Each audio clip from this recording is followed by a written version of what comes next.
我的夫君有个已故的白月光，纵使我们成婚17载，并育有3儿1女，我还是时常听到他在睡梦中喊着白月光的名字。但那又怎样？我有钱有闲，儿女懂事孝顺，一个死人而已，争不过我。直到某天，我梦到夫君的白月光竟还没有死，而是被夫君藏在了城南的宅子里。在我的梦里，夫君将白月光接入府中后，家里就意外频出，大儿子意外坠马成为植物人，二儿子喝醉酒跌落湖中身亡，三儿子跌落悬崖尸骨无存，连我最疼爱的小女儿也被人玷污。为保全名节投环自尽，我万念俱灰，不久后也抑郁而终。可就在梦的最后，我却看到夫君竟然满脸喜色将白月光扶为正妻。我被噩梦惊醒，发觉枕头上已被眼泪打湿一大片。夫人，你醒了。佛爷回来了吗？侯爷已托人传话回来，说今晚不回府用膳，让夫人不必等他。我忽然想起了昨晚的梦，梦里魏郎每日有时3刻都会准时去往城南的宅子。文竹，你随我去一趟城南。马车来到城南，我让车夫将马车停在隐蔽的角落，向外望去，果然看到夫君韦朗敲响了宅院的门，一个身姿窈窕的女子亲自来迎接他，两人手挽手进了内院。我恨不能立马冲进去撕烂他们的脸。一想到梦里我4个孩子的惨状，我慢慢平静下来。贸然去拆穿，只会适得其反。等着吧，很快就有好戏看了。3天后，我坐着马车再度来到城南，和梦中一样，我看到数10个身着神龟服饰的神武卫官差正在寻找着什么人。各位官爷，是发生了什么事吗？玄武卫李良见过安平侯夫人，神武卫办案，为夫人安全，还请夫人速速离开。我方才见着一身着黑衣，脸上蒙着黑布的男子，不知是不是你们要找的人。我见他逃到前面的宅邸去了。立马去查。大人，在那宅邸院墙上发现了刺客痕迹。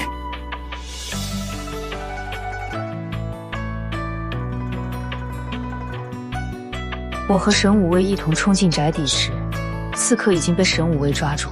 哎呀，你们看，屋里有个女人！孤男寡女在这儿干什么呢？众目睽睽之下，柳芊芊和韦朗还在床上。侯爷，你们在做什么？我怒火攻心，双眼一翻晕了过去。醒醒！当然我是装的，相信过不了多久，安平侯的风流云事定会传遍京城。当天夜里，魏朗怒气冲冲闯进我的房间。小兰，你是不是故意将玄武引到那栋宅子里？出头开心吗？神武卫可是皇家专属卫队，我何能指挥得动？侯爷莫要妄言。你还狡辩！我已听说，是你将神武卫引到宅子里。我将刺客的行踪告知神武卫，有何不妥？我身为安平侯夫人，更有高命在身，持君俸禄，若是不为君分忧，才是大过错。再者，我怎知侯爷会在宅邸中与那女子白日荒唐？丢人的事是你做的，你不责怪自己，有什么脸面来指责我？若无其他事，就请侯爷离开吧。我知道他不会走。果不其然，韦朗在院子里徘徊了许久，最终还是回到屋中。先前受了重伤，命悬一线，他需要御医。然后呢？你以你生病的名义请御医来，只要遮住脸，御医不知你是谁，你就当。我堂堂安平侯夫人，一品高命，你让一个刚刚闹出丑闻的外室冒充我？威朗，你是看不起我，还是看不起江家？御医专为皇家和贵族医治，若是御医给你那外室治疗，等于打了皇室贵族的脸。维拉，你不怕担一个欺君之罪，将整个安平侯府葬送吗？我累了，文竹，送侯爷出去。侯爷请。第2日，我用完早餐后，在院子上的消息，韦朗从远处走来，眼眶青黑，胡渣冒出，神色憔悴。我不想理他，转身就走。我要拿揽月楼的香凝姑娘为妾。韦朗的决定在我意料之中。昨天，所有人只看到了柳芊芊的后背，却没看到她的脸。魏郎找蓝月楼那位艳名在外的花魁代替柳芊芊，是最稳妥的办法。芊芊会以我表妹的身份进府，我已打点好关系，御医也给芊芊看过。想要芊芊活命，还需要一根千年人参。我记得你这里有。千年人参是我的嫁妆，侯爷想拿我的嫁妆救你的外室，脸皮可真是厚的不一般。大不了我兑给你银子。千年人参有市无价，3万两银。侯爷凑齐后再来找我拿人参。韦朗，看在4个孩子的份上，我警告你，柳芊芊不是个安分的主儿，你小心引狼入室，万劫不复。江晚背后教人舌根，这就是你们江家的教养吗？我言尽于此，你好自为之。文竹，送侯爷。很快就到了长公主的寿宴，不知韦朗用了什么手段，将柳芊芊也塞了进来。在我的梦里，长公主的小孙与文雅郡主落水后，柳芊芊不顾天寒水深跳下湖救人，幸得柳芊芊救人及时，小郡主才幸幸无忧。长公主自此将她视为救命恩人，柳芊芊也借着长空族的庇护为所欲为。可小郡主身边仆人无数，寿宴之地距离长寿谷也很远，怎会无缘无故落水？柳芊芊又怎会及时赶到呢？我正陪着长公主听戏，远处突然传来了喧哗声。看来那边也有热闹，咱们也去瞧瞧。我用帕子包了几块点心，快步跟在长公主身后，努力当好小尾巴。跟着长公主赶到湖边时，已经围了许多人。刚满3岁的小郡主被一个高大俊美的男子抱在怀里，御医正在为小郡主把脉。奴婢该死，奴婢没有照看好郡主，让郡主落入湖中。幸好九皇子救了郡主，奴婢罪该万死，请长公主思罪。来人，将这贱婢拉出去杖毙。此事与奶娘无关。镇国公，事情经过如何？你来说，一字不差，全部说来。郑国公就是我爹，一向以刚正不阿、铁面无私闻名。长公主谁的话都可以不信，但绝不会不信我爹。臣等在湖对岸赏花，看见一女子鬼鬼祟祟地跟在文雅郡主身后，形谋不轨。只是那女子落湖的位置距文雅郡主甚远，文雅郡主已沉入水中，危在旦夕。幸得九皇子及时跳湖救人，文雅郡主才幸免于难。将人带上来。柳芊芊瑟瑟发抖，一张脸惨白，狼狈不堪。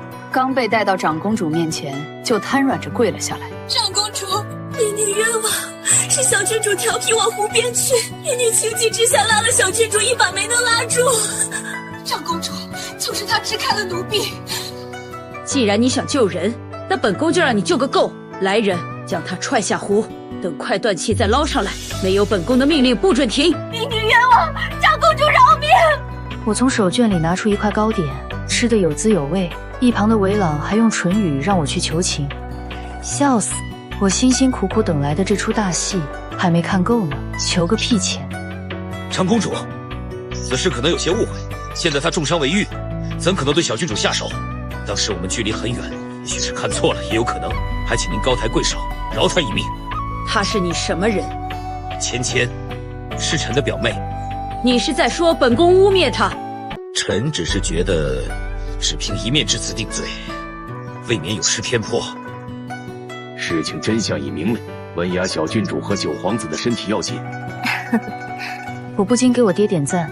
我爹的话看似平平无奇，却4两拨千斤。事情闹到这份上，真相如何大家心知肚明。但柳芊芊执意不认罪，加上此事又牵扯到了九皇子，恐会牵扯出其他事来。滚！别再让本宫看见他！韦朗连忙谢了恩，带着奄奄一息的柳芊芊离开。人群逐渐散去，远远的，我爹冲我咧嘴一笑。回府的路上，文竹非常惋惜，好可惜，让那个女人捡回一条命。事情都在我意料之中。现在我与韦朗仍是夫妻，江家与安平侯府一荣俱荣，一损俱损，真闹大了。伤敌1000，自损800，不值得。只要柳芊芊和韦朗彻底失去了长公主这个靠山，这便足够了。长公主的寿宴结束后，我前脚回府，韦朗后脚就怒脚找来。这下你满意了？芊芊被折磨得死去活来，你开心了？我开心什么？跟我有什么关系？如果你能看着点芊芊，芊芊怎么会乱跑？如果你爹不出来作证，芊芊怎么会被污蔑？小婉，我警告你，若是芊芊有个3长2短，我的巴掌冲冲地落到韦朗脸上。威朗，在赴宴之前我就曾警告过你，柳芊芊不是个安分的主，你听了吗？你不仅没听，还想方设法将她带入寿宴。别跟我扯什么她迷路，寿宴上人来人往，柳芊芊不可能迷路到长寿湖附近。她做的什么打算？只要不是猪脑子都能看明白。柳芊芊差点酿下大祸，你有什么脸来指责我？李朗被我打懵了，他从未想过我会对他动手。你敢打我？你不怕我休了你？威朗，你听仔细了，我的世界只有丧偶。威朗明知自己理亏，又不肯承认自己错了，趁机发了好大一通火，将我房间里能砸的东西都砸了。我也不是个吃亏性子，带着文竹他们直接将威朗的书房砸了个稀巴烂。砸完了，我还放了一把火。威朗匆匆赶来的时候，书房里的孤本字画以及各种文书已经全部被大火吞没，一点不剩。为了你砸我房间，我烧你书房，你回我一份，我还你10份，还有什么花招，你尽管来。接下来日子短暂的平静下来，但我知道这平静不过是风雨欲来的前兆。秋猎即将到来，梦里我的耀儿就是在秋猎时坠马昏迷，变成了植物人。可耀儿极山骑射，若没有人做手脚，定然不会出现坠马这种低级错误。秋猎那天一大早，我就不断差人去打探消息。刚过上午，去打探消息的文兰匆匆赶来。坏了，大公子的马出事了。耀儿呢？耀儿怎么样了？大公子的马突然发疯，数十个侍卫都控制不住，幸好大公子没有乘那匹马，这才没有受伤。我松了一口气。前些天我让文兰去寻了一匹极为罕见的汗血宝马，直到秋猎开始前，我才让人将那匹马给耀儿。耀儿临时换马，才躲过一劫。查，我倒要看看是谁敢害我的耀儿。我一直以为梦里耀儿追马是柳芊芊的手笔，如今仔细一查才知晓，真正对耀儿动手的正是耀儿的亲生父亲威朗。让耀儿来一趟。耀儿来到我房中时，脸色一片惨白，显然是受到了惊吓。跪下，看着耀儿愣了一下，扑通一声跪下来。我对文竹、文兰使了个眼色，让他们将门关好。耀儿，你是不是在外面得罪了什么人？耀儿谨记您的教诲，从不在外生事。那你可知是什么人害你？耀儿不知。你最近是不是跟你父亲说过什么？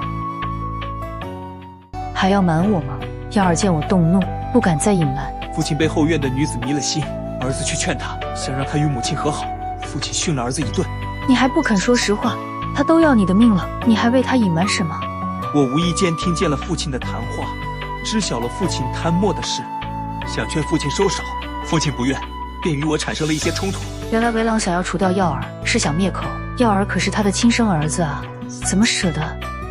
想到梦里我4个孩子的惨状，我心里的最后一丝防线被击溃。我知道了，你暂时不要待在侯府，去找你外公吧。耀儿退下去之后，我却愈发觉得事情不对劲。我想起一件事来，砸他书房时发现了一个暗室，书房被烧了个干净，包括那间暗室，但暗室里的东西都在我这里。文竹，将我们在书房暗室里找到的东西搬来。是。我一一翻阅着信件和账本，越翻越精心。威朗竟然探摸了军需物资，他们在运粮车上放满石头，把将士们的御寒棉衣替换成柳丝衣，将精良兵器替换成废铁，将救命药草换成杂草。将士们因物资紧缺，导致前线战事延误。素有战神之称的萧老将军因断了补给，溃不成军。萧家儿郎全部战死沙场。那场战役中死的还有长公主的儿子儿媳。10万萧家军无一人回归，10万萧家军用性命和鲜血保卫住边境和平，京城却有人踩住他们的血肉。难怪韦朗要杀耀儿灭口，这一桩桩一件件的罪行，苏九族也不为过。韦朗该死！我回了一趟江家，见了我爹。爹，你想好支持哪位皇子了吗？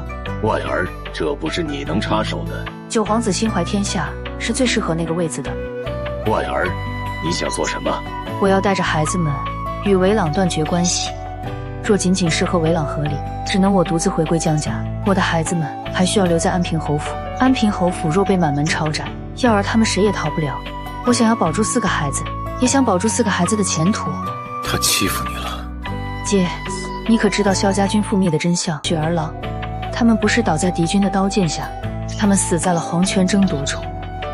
他们是被3皇子害死的，他们是冤死的。婉儿，沈烟，我有证据，能证明萧家军覆灭是三皇子与韦朗联手做的事。圣上时日无多，是灵皇子中只有三皇子、七皇子、九皇子三人有希望登顶。可三皇子狠辣自私，生性凉薄；七皇子生性懦弱无主见，只有九皇子仁慈但不心软，宽厚但不怯懦。他是最适合的人选。我爹看着我，久久说不出话来。我爹比谁都清楚，不管是对江家还是对百姓，九皇子是最适合当皇帝的人选。当天夜里，我一夜未述。第二天，我带着那些证据，秘密见了九皇子一面。整整10万大军啊！他们为大齐流干最后一滴血，却要被污蔑成叛军。殿下，把这些证据交给长公主吧。我想，长公主的儿子儿媳也死在那场战役中，长公主比谁都想为他们洗清冤屈。九皇子明白我的意思，通透如长公主。在得到这些证据后，知道如何做才能为儿子儿媳洗刷冤屈。我爹应该找过您了，我与江家全力支持殿下。至于长公主那边，殿下不必担心。殿下将三皇子与韦朗勾结的证据交给长公主即可。侯夫人如此帮我，所求是什么？韦朗勾结三皇子探谋军需物资，延误军情，导致萧家军溃败，此举等同叛国，罪当满门抄斩。可我那4个孩子是无辜的，我不想让4个孩子因为韦朗丧失前途。我想让殿下做证人，证明我和我的4个孩子与韦朗断亲。九皇子在纸上写下了他的承诺，还按了手印。最后他递给我一枚玉佩，这是我的信物，请侯夫人收下。臣妇还想请殿下帮忙调查一下柳芊芊的身份。我总觉得韦朗、柳芊芊、三皇子，我和江家，我们之间好像有千丝万缕的联系。好，我会尽快给你消息。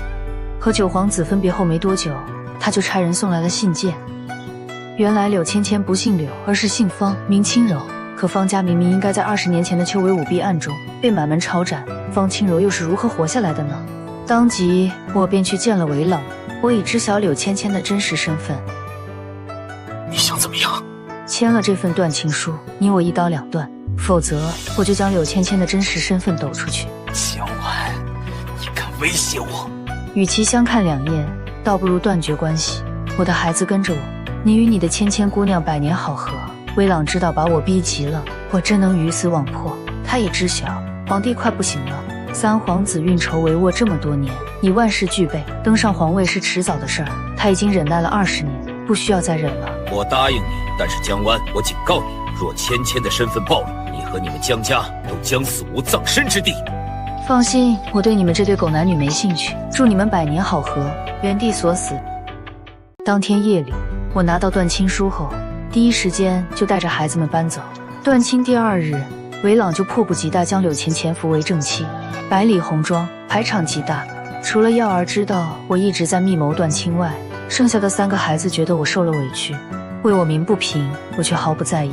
我已与韦朗断亲，从此陌路，一个陌生人而已，不必理会。我们该恭喜母亲脱离苦海。没错，这是喜事，大喜的日子，我们该好好庆祝。文竹文兰，上菜。菜肴非常丰盛，孩子们的注意力很快就被吸引过去，没人再提韦朗的事。天气一天天变冷，我怕冷，每天都躲在屋子里，要么跟丫头们推牌九，要么围炉捧茶。外界的一切风起云涌，看似与我无关，却在我的掌握之中。某天，九皇子写信邀我一同品尝，我如约到了茶楼，在包厢里见到了正在踱步的九皇子。江夫人，我想让你见一个人。我看到一个人从里屋走出来，待那人走近，我震惊了。你是那个闯进韦朗宅邸刺伤柳芊芊的刺客？对，我调查韦朗的时候发现了他的真实身份，你绝对猜不到。我认认真真的打量着刺客，面生，没见过，我的确猜不到。把面具揭了吧。那刺客背过身去，转回身时，我竟然看到了一张熟悉的脸。小七郎，你是萧家第7子，萧可汗。可汗与耀儿相交莫逆，亦敌亦友，2人经常比骑色，比武艺，谁也不服谁。每次耀儿输了，都气得吃不下饭。然而，得知萧可汗战死沙场的消息，耀儿却将自己关了3天3夜，茶饭不思。伯母，是我。七郎，你是怎么活下来的？又怎么变成了刺客？萧七郎在战场上受了重伤，幸好龙鳞甲护住了要害，又侥幸落入河中被水冲走，他才捡回一条命。待他艰难回京后，却得到了萧家通敌叛国，被满门抄斩的消息。他想搜集证据为萧家洗清冤屈，却在潜入三皇兄的李王府人被神武卫当成刺客追捕，一路逃进了那栋宅邸。听到这里，我已全然明白，梦里我没去灼野鸳鸯，萧七郎也没出现过，那么他大概率是被韦朗除掉了。由于我的插手，让萧七郎落到神武卫手里，他反而侥幸活命。活下来的只有你一个吗？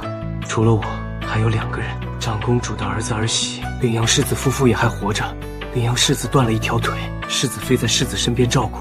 长公主的儿子儿媳竟然没有战死，可他们的尸骨是长公主亲自认领的，怎么会有错？最后一战时，纵然明知将死，依旧死守城池。我祖父为了保住长公主的血脉，勒令世子夫妇先行离开，誓死不肯。祖父将他们打晕，放在了难民中。我祖父身边的副将和世子妃的父亲换了他们的衣裳，代替他们赴死。我爹知道了吗？还没来得及告知郑国公。是时候出其不意，一鼓作气。今夜三皇子必须死。从茶楼回到家，我单独将耀儿叫进房间里。耀儿，我问你，如果萧七郎还活着，你有没有什么事要跟他一起做？再跟他比一比骑射，我一定不会再输给他。如果可能，我还想跟他并肩作战。我递给耀儿一张纸，去吧，他在这个地址等你。娘，七郎还活着。耀儿，你15岁生辰时，我送你的那套龙鳞甲，你赠给了萧七郎。那套龙鳞嫁祸了萧七郎你，今日为娘再送你一套，希望你们2个都能平平安安。江明耀，去跟你的挚友并肩作战吧。娘，孩儿定不负您的期望，孩儿去了。当我看到耀儿穿戴好龙鳞甲，骑着他的宝马，带着他的弓箭武器消失在街角，我的眼泪也已控制不住。天色越来越黑，我命文主将蒲团搬来。我不信佛，不信神，在这一刻，我却想寻求各路神仙保佑。诸天神佛在上，我愿意用我的一切换耀儿平安归来，换朝堂安宁，国泰民安。窗外夜色终于降临，皇城里的乾坤钟响起1声2声，乾坤钟足足响了9声，代表着95至尊的诞生。不好了，神武卫将李王府包围了！三皇子心中骇然，来不及做准备，门窗就已被踹开，数十个神武卫闯进寝殿，楼起刀落，一刀一个，眨眼间寝宫鲜血横流，尸体遍地。主子，正门已被攻陷，李王府已被包围，我们只能舍弃这里，从明道逃出去了。快撤！我带着3个孩子躲在深深的院落里，却能听到京城内外战鼓连天，厮杀声由近及远，刀剑撞击声、马蹄声此起彼伏，甚至还能听到刀剑刺入身体的嗤嗤声。小女儿笑笑紧紧地搂着我，小小的身体不停颤抖。别怕，很快就会结束的。卓儿和景儿2个半大少年也紧握着刀剑，挡在我和笑笑身前。我不知该怎么安抚他们。我的父亲，我的哥哥们，我的耀儿都在外面厮杀，他们之中任何一个人出事，都是我所不能承受的。我将卓儿和景儿也拦过来，会结束的。我们已经齐心齐力拜过诸天神佛，总有一位能听到我们的祈祷。厮杀声持续了一夜，一直到天微微亮，外面才消停下来。夫人，好像结束了，奴婢出去探探。文兰不顾我的劝阻，头也不回地离开。我懂文兰的打算，若九皇子成功，那皆大欢喜；若九皇子失败，我们必须趁乱逃离。不知过了多久，有敲门声响起，我和孩子们心头一震。我回来了，快开门！文竹松了口气，正要去开门，我却突然心头狂跳。等等，文兰的声音不对劲，我门外的人真是文兰。文兰会直接说九皇子是赢了还是败了，绝不会说出我回来了，快开门这种话。夫人，您带少爷小姐先走，奴婢挡住他们。他们是冲我来的。安顿好3个孩子，我让文竹将门打开。他受了重伤，莫说出声，就连呼吸都不顺畅。喊门的人果然不是文兰。我看向挟持了文兰的几人，几人间很狼狈，正是三皇子韦朗和柳倩倩。蒋完，你果然在这里。放了文兰，我当你们的人质。你以为你还有讨价还价的机会？三皇子，你是个聪明人，应该知道我有恃无恐的资本。事到如今，你还敢威胁我们？去换。文竹，帮文兰处理好伤口，等我回来。我们等您回家。我被三皇子和韦朗带到城门下，我知道他们是想用我来要挟城墙之上的耀儿。焦可汗、韦明耀，乖乖打开城门，否则本殿让姜完陪葬。韦明耀，你的父亲母亲都在这里，如果你不开城门，我便与你母亲同归于尽。还记得你出门时我们的谈话吗？你说你要跟萧七郎比试骑射，来吧，你们都把弓箭瞄准我。明耀，若你杀父弑母，你将成为千古罪人，天理不容。为了，别恶心人了。幼儿不姓韦，他姓姜，我的耀儿才不会被你这种阴沟老鼠所威胁。城墙上的耀儿和萧七郎一同举起弓箭，瞄准了我。女子，你疯了！你若敢杀父弑母……魏朗话未说完，我便看到城墙上一支冷箭飞驰而下。娘说的对，我才不会被你威胁。我不杀你，但我可以看着你被杀。七郎，我让你一句，接下来我可不让你拉。哼，说的就跟你曾赢过我一样。这次我不会输。无数弓箭落下时，三皇子想先杀了我。就在这一瞬间，小儿的箭射中了三皇子的手腕，我趁机挣脱三皇子的控制。这还没等我喘口气，一旁的柳芊芊再次持刀挟持住了我。你害我家破人亡，你害我与为郎不得不分离17年，你罪该万死！你家破人亡，是因为你爹犯了大案，是你们罪有应得。为老为了娶我，苦苦哀求了3年，你不去怪他薄情，反倒怪我坏你姻缘。姜文，是我输了，但我就算是死，也要拉着你一起死。那还真是抱歉，我虽然养尊处优，手无缚鸡之力，但在我眼里，你还不如纸巾。我抢过柳芊芊手中长刀，架在了她脖子上。三皇子等人均被生擒，一切尘埃落定。耀儿飞快地从城墙上跑下来，扑通一声跪在我跟前，眼眶通红。娘，我给你们数着了，这次你跟七郎平手。一夜过后，皇城内外已恢复平定，皇帝病重退位，工人们开始清扫阶梯上的血迹，仿佛那些残酷的杀戮从未发生过。九皇子称帝，号文嘉帝。三皇子被逐出皇室，叛战力绝，韦朗罪大恶极，连带柳芊芊一起满门抄斩。萧家冤情终于被洗刷，私校老将军护国公头衔，授一品世袭侯爵。邀七郎为一品常胜将军，另设英雄众，10万阴魂安葬其中，受万民朝拜。韦冷受刑前要求见我一面，我进了天牢，便看到韦朗痛哭流涕，求我救他，可我的内心却毫无波澜。回来，在你对耀儿下手时，就已经没救了。你竟然知道？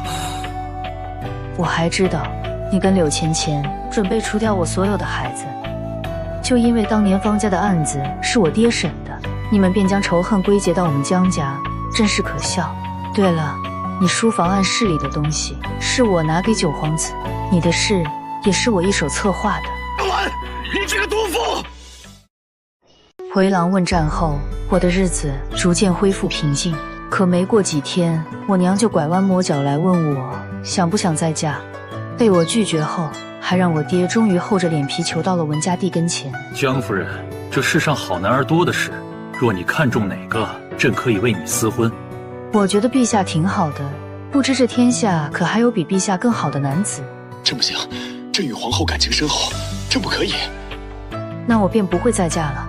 我过了大半辈子以夫为天的日子，如今好不容易摆脱。我现在有钱有闲，儿女孝顺，还有陛下您当靠山，这样逍遥的日子不过，何必给自己找罪受？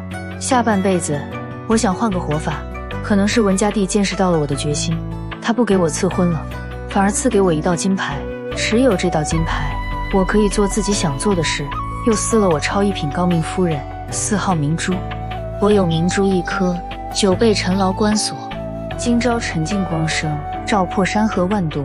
我喜欢明珠夫人这个称号，在未来的日子里，我不是谁的妻，也不属于谁，我就是我。我是趁景光生的明珠，绽放出与众不同的光彩。